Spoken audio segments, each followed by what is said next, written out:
El río. Era un río oscuro. Arriba un gris. Y estrellas. Estrellas. Arriba un viento. Un cielo inconsistente. Abajo una tranquilidad estancada.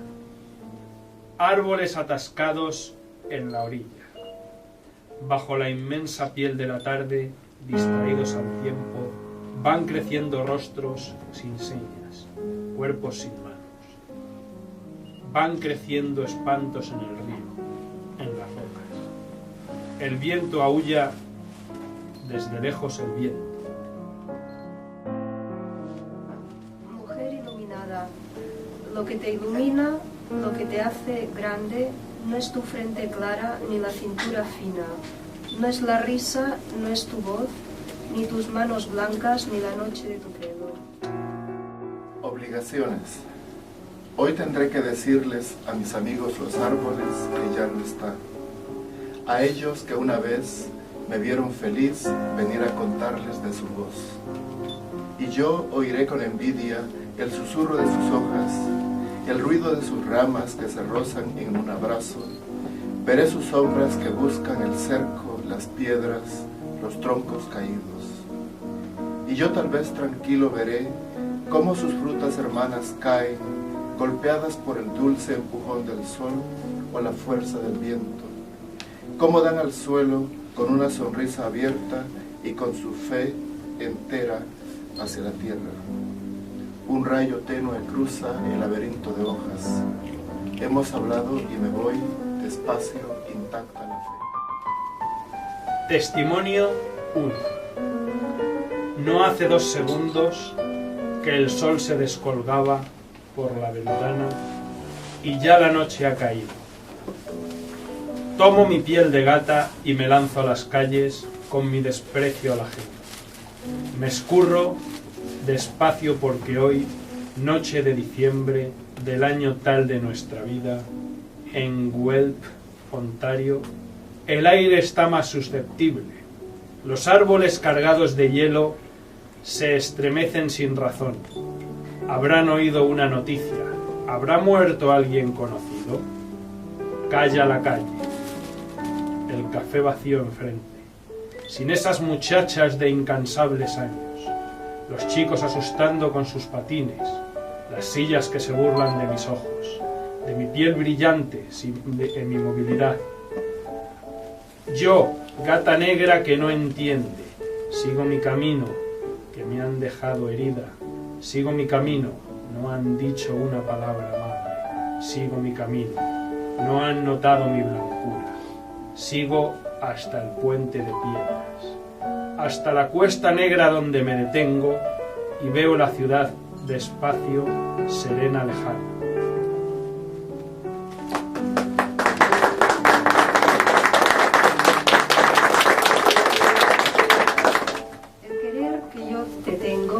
No se debe decir, que no lo sepan los sueños de los árboles ni los mendigos, que no lo oigan las viejas del mercado, que no lo repitan los tiestos en las calles.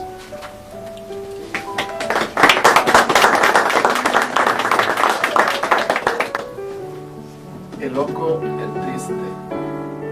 El loco, el triste, habla de maravillas, de verdades llanas con severa convicción. El loco, el triste, habla, sonríe, sus labios tienen del mar los laberintos, entiende, escruta, salta de juicio en juicio, sin poder los ojos detener, sin acordarse. El loco, el triste, no tiene nombres, títulos, va de pesca, nada pesca. Fue una gran aventura, dice. El loco, el triste, ve el mundo inquieto, si más allá un vacío, una carta, una silueta, si más allá un azul inadvertido, una niebla, verá de lado, dirá algo, sordo seguirá, con el tacto adormecido.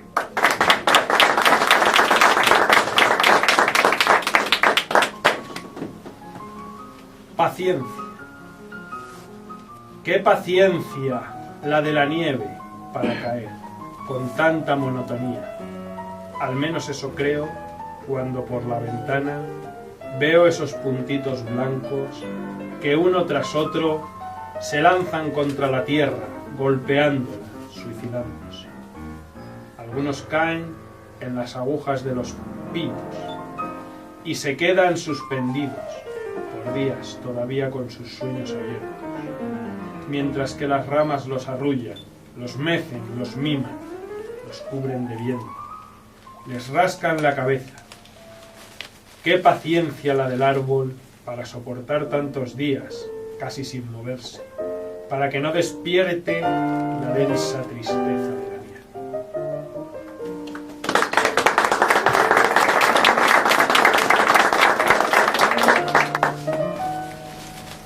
Tú o tu abismo. Me quedan nidos en la boca después de besarte. Se descascara el frío en el aire, las telarañas. Eres tú o tu abismo de voces distantes. Un quebradizo brillo que me aturde como un rayo, como una descarga. Me quedan ruidos en el cuerpo como derrumbes o campanas incesantes después de dejarte.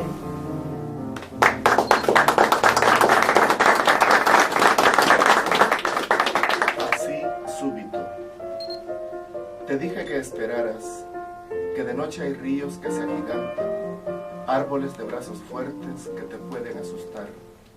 No te vayas, dije, que el sol no sale, la noche es lenta allá. No te vayas, repetí, y escuché distantes mis palabras, extraviadas en los campos, desasidas de mi aliento. Ya no estabas, y te fuiste por los cerros, y te fuiste con tu mochila. No esperaste y me dejaste con este malestar en el cuerpo, con esta tristeza incesante. Vas por el valle, siempre joven, siempre vistiendo una estrella nueva.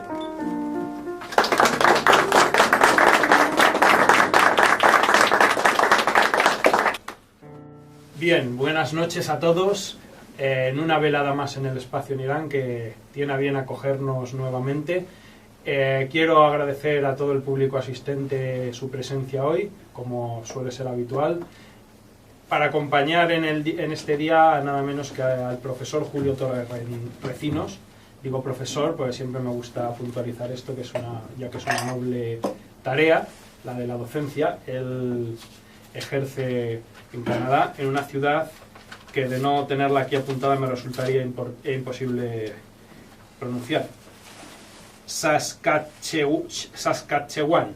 Él ejerce en la Universidad de Saskatchewan, es especialista en literatura hispánica, es profesor de literatura, hizo el doctorado precisamente en literaturas hispánicas y es un escritor intergenérico en el sentido de que practica la narrativa y la poesía, con otros libros aparte del que aquí nos ocupa hoy, que son Crisol del tiempo o Nosotros. Pero el libro, como digo, que nos ocupa hoy es Fronteras. Es un libro que, para empezar, puedo decir que es marcadamente intimista, algo que parecería a priori imposible de armonizar con la amenidad. Pues bien, este libro lo consigue. Es un libro de carácter muy intimista y yo diría que muy ameno, muy cercano incluso para el lector inusual de poesía.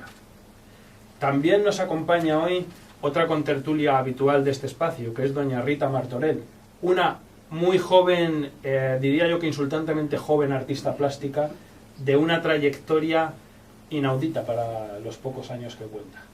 Podría decirlos, pero la coquetería femenina lo impide.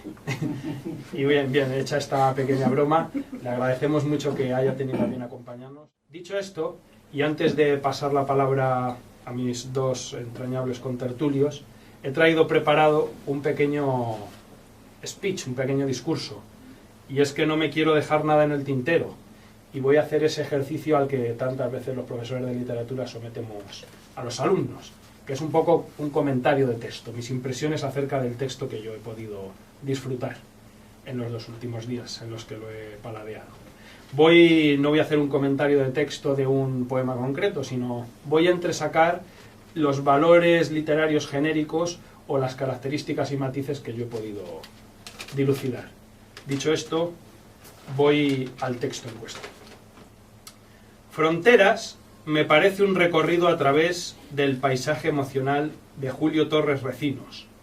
En este poemario se nos da cuenta de aquellas experiencias a través de las cuales nuestro autor capta la realidad, los parámetros líricos mediante los que imprime su sello personal a la tradición cultural que haya podido recibir. El tipo de poesía obrado por Torres Recinos en Fronteras se encuadra en aquella que traslada al lenguaje lírico la experiencia vivida, así como las reflexiones y emociones a ella asociados. Capta la poesía que hoy nos ocupa, ese lirismo residenciado en lo más cotidiano, y logra expresarlo con metáforas y demás tropos que elevan la cotidianidad hacia estadios por momentos rayanos con lo sublime. También percibo en Fronteras mucho intimismo, puesto al alcance del lector mediante la conexión entre biografía y poesía, entre intimidad y experiencia, siendo muchas veces la emoción moneda de cambio en la comunicación con el lector. El entorno natural adquiere notoria presencia a lo largo de estas páginas, y es que nuestro poeta identifica recurrentemente el paisaje natural con el interior, adscribiéndose al tópico de la ascensión a través de la contemplación del entorno natural. El paisaje que envuelve Fronteras es hostil, invernal. Imperan los atardeceres, las oscuras hidrologías, los cielos plúmbeos y la vegetación avasalladora de la que brotan inesperadamente muchos guiños a la ternura. Pienso que puede ser el paisaje canadiense el que nos es trasladado, el que broten estos versos, como brotó el paisaje castellano tras encontrarse con Machado. Son un poco las impresiones que yo obtengo de la lectura. Y bueno, hecha esta lectura, ya me gustaría por fin dar la palabra a nuestro protagonista de hoy, que puede rebatir y aportar todo lo que nos quiera decir.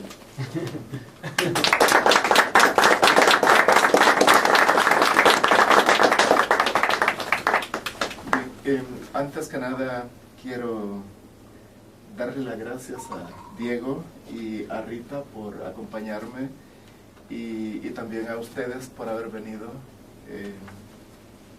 a estos nuevos amigos que tengo aquí.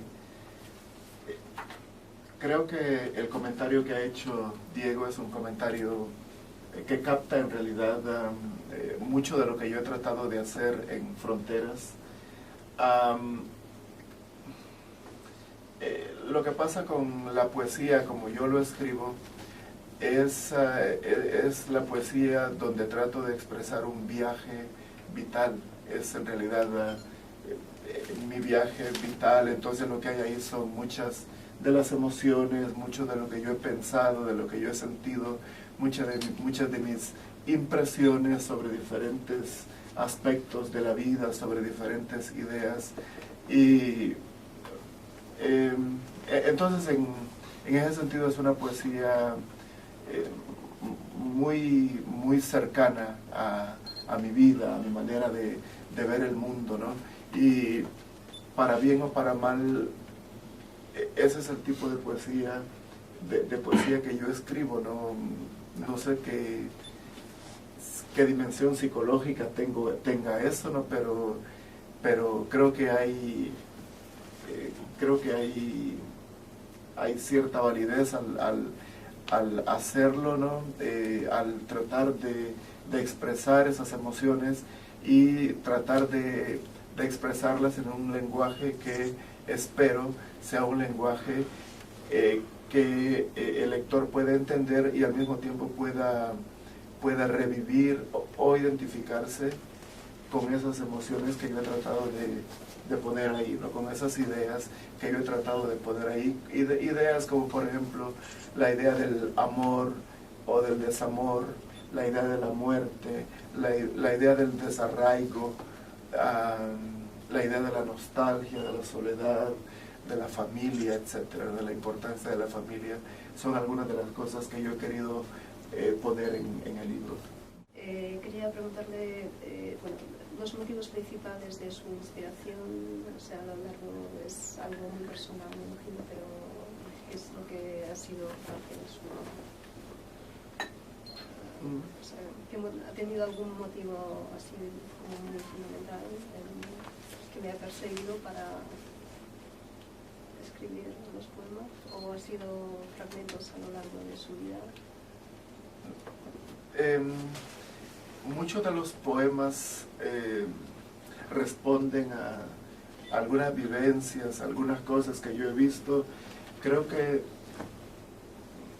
el arte debe ser una respuesta a cómo uno experimenta el mundo, a cómo uno reacciona hacia ese mundo, ¿no? Es decir, el artista, el escritor se ve afectado por el mundo y uno hace eso, ¿no? El escritor, el artista es un ser histórico que está en el mundo, que vive el mundo de cierta manera. Yo diría que en muchos de los poemas hay una base anecdótica. A veces uno se siente un poco mal pensando en que los lectores van a leer un poema que inicialmente fue algo muy íntimo, ¿no? Pero, es decir, no se puede negar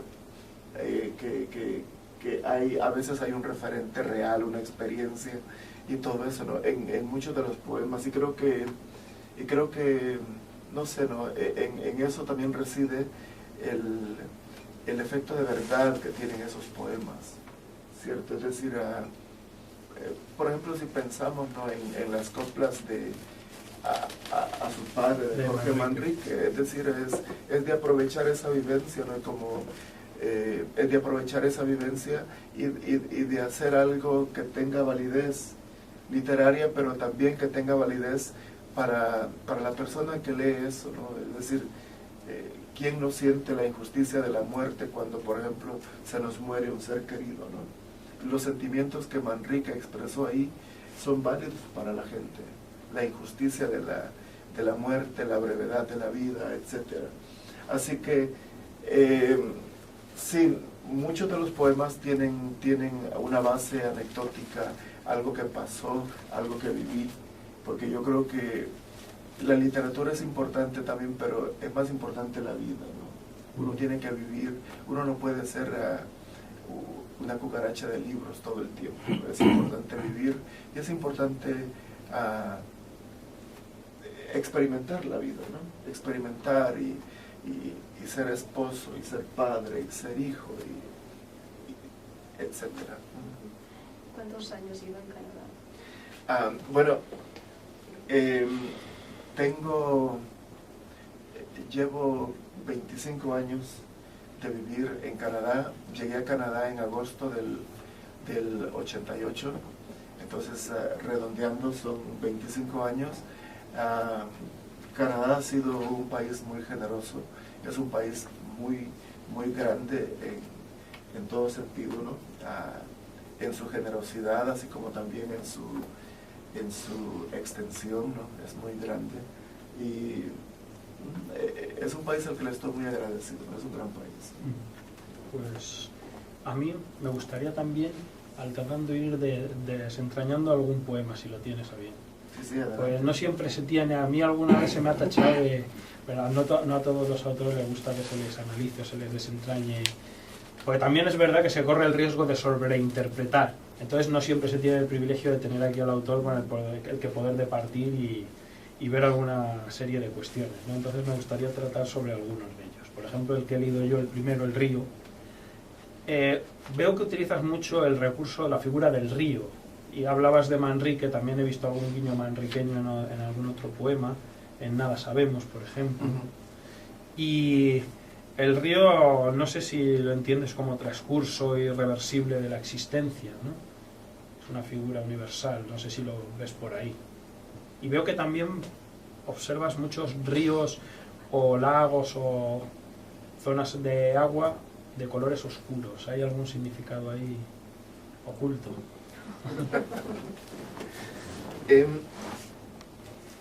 Pues era un río oscuro. Sí. O sea, una vida oscura, un transcurso vital. Bueno, este es un poema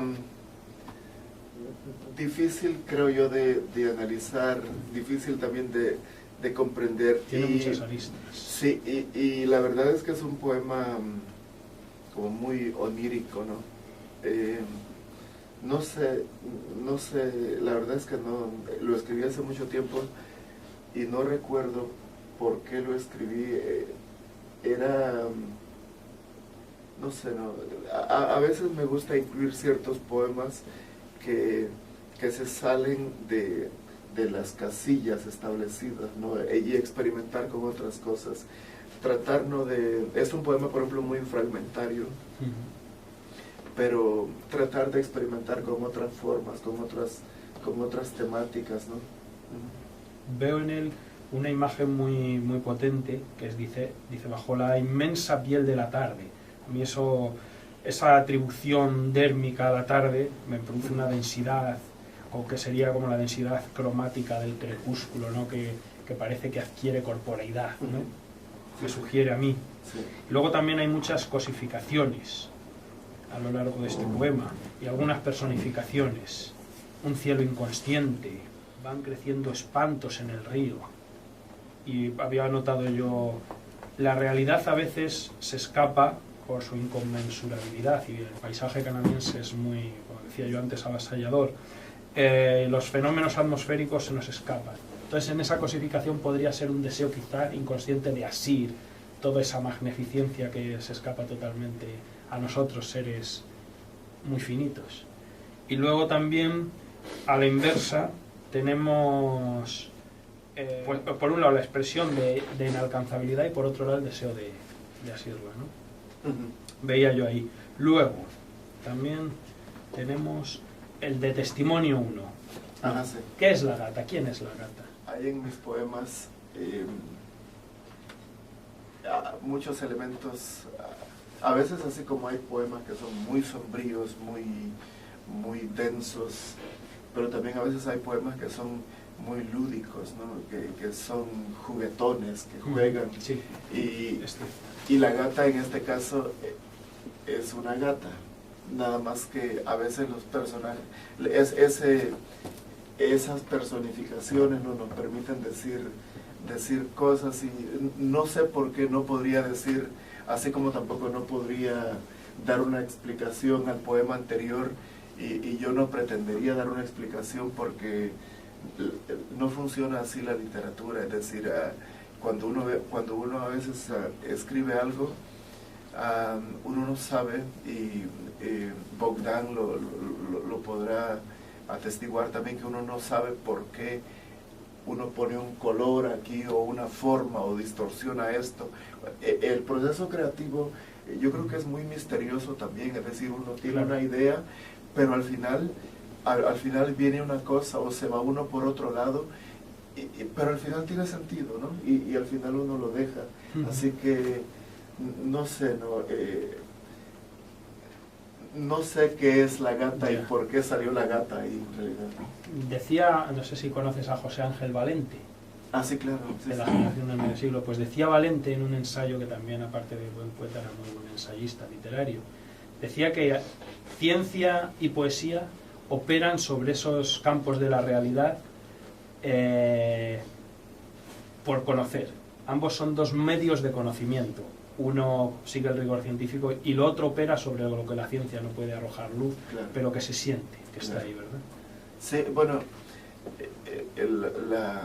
la poesía como las artes hacen mucho uso de los símbolos, ¿sí? Y eso es lo que aparecen aquí, son símbolos universales, el símbolo del mar, el símbolo del río, sí, el cielo, son símbolos, y yo creo que sería una temeridad tratar de explicar racionalmente, ¿no?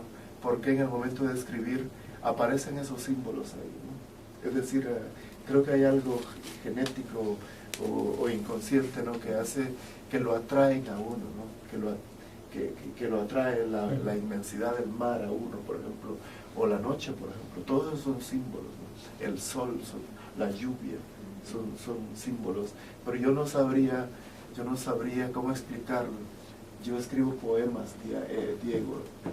No, O no, sea, claro. Ahí prima la intuición. Pero fíjate Exactamente. qué curiosidad. La intuición precisamente te ha llevado. En Testimonio 1, dices en el verso cuarto, empezando por el último, Ujú. dice, sigo mi camino, no han notado mi blancura. Y la gata es negra.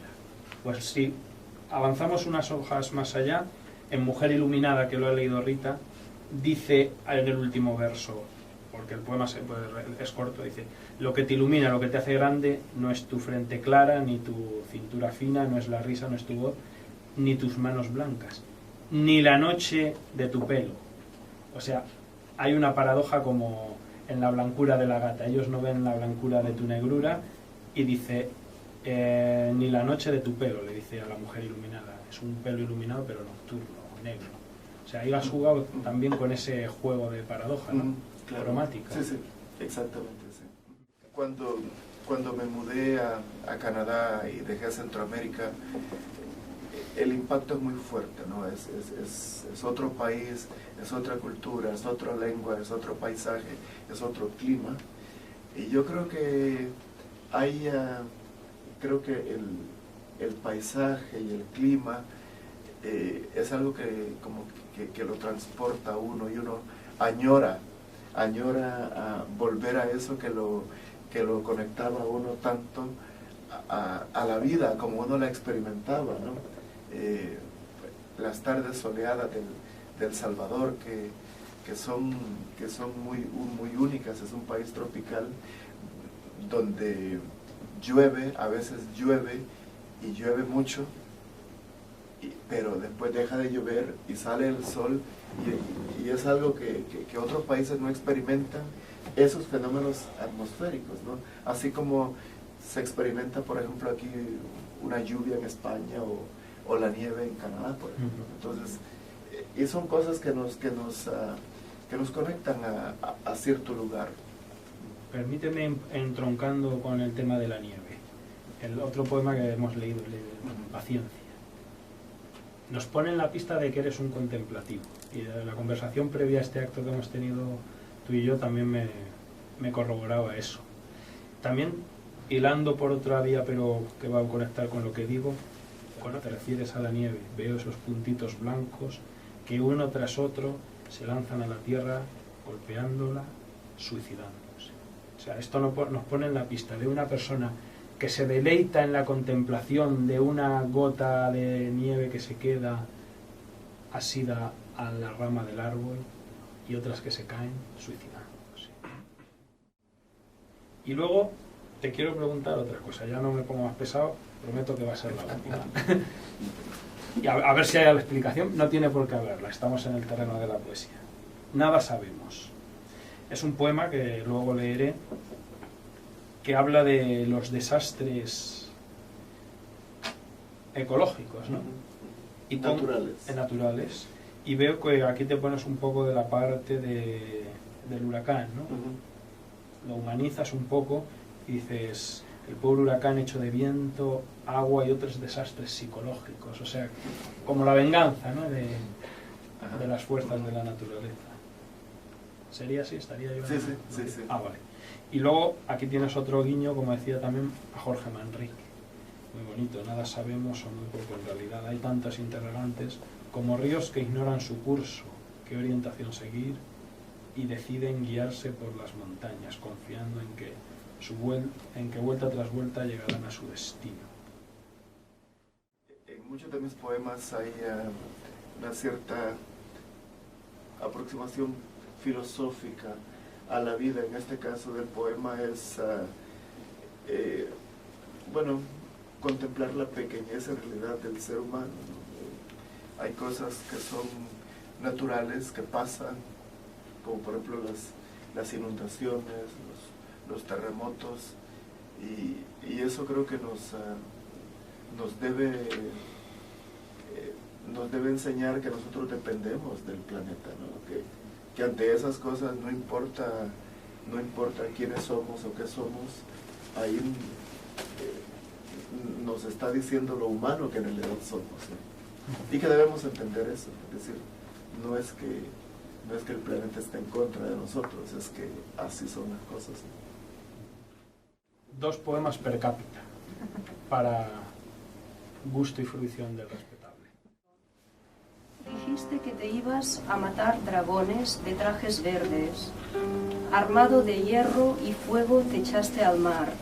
No tardo mucho, oí que decías, la comida puede esperar, amado mío. Yo no, dijo Penélope.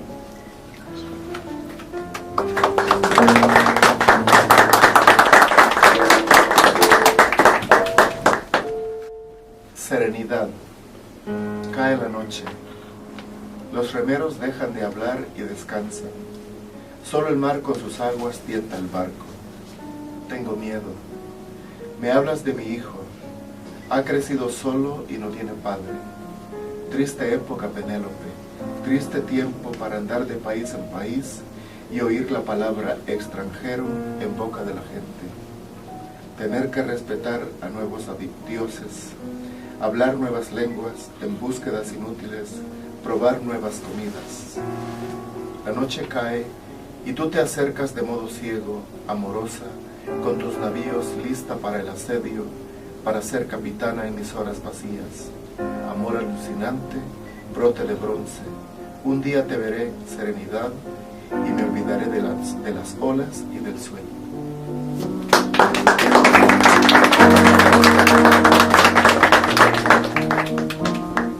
Nada sabemos. Isabel venía como un gigante enfurecido y la televisión decía que atacaría las costas, que devastaría pueblos, playas de surf, que traía malas intenciones el pobre huracán hecho viento, agua y otros desastres psicológicos. Nada sabemos o muy poco en realidad.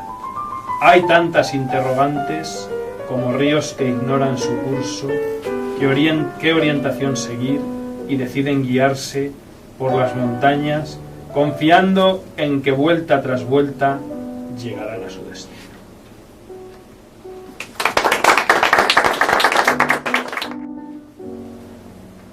Leve lluvia. Era tu sonrisa un relámpago que hería tu cara y tu mirada una leve lluvia de tarde en tarde. Yo me mojaba en tus ojos y en el sudor de tu abrazo, y yo sabía que eras toda agua de río. Era correr o hablar, era verte de pantalones viejos, era morir. Tu recuerdo no es una tarjeta postal.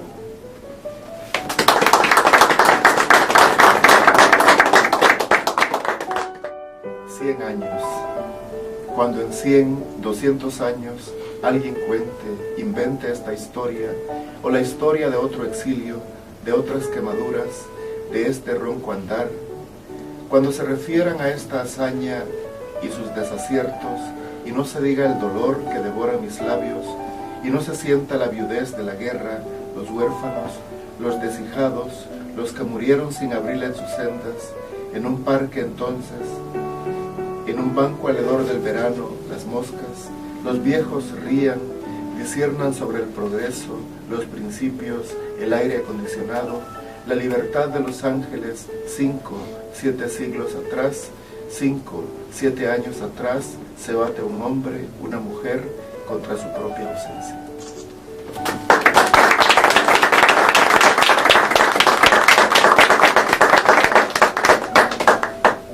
Tus ojos se me van, tus ojos se me van, se revuelcan en mi mente. Quiero asirlos de las manos, recordarles quién soy, quiénes serían sin mi otra mirada. Se van tus ojos sin verme, se sumergen en ese mar oscuro de la distancia. Se escapan como liebre que salta en todas direcciones. Los sigo, les hablo, insisto, pero se van con la noche, confundidos con las hojas y el rumor de los ríos.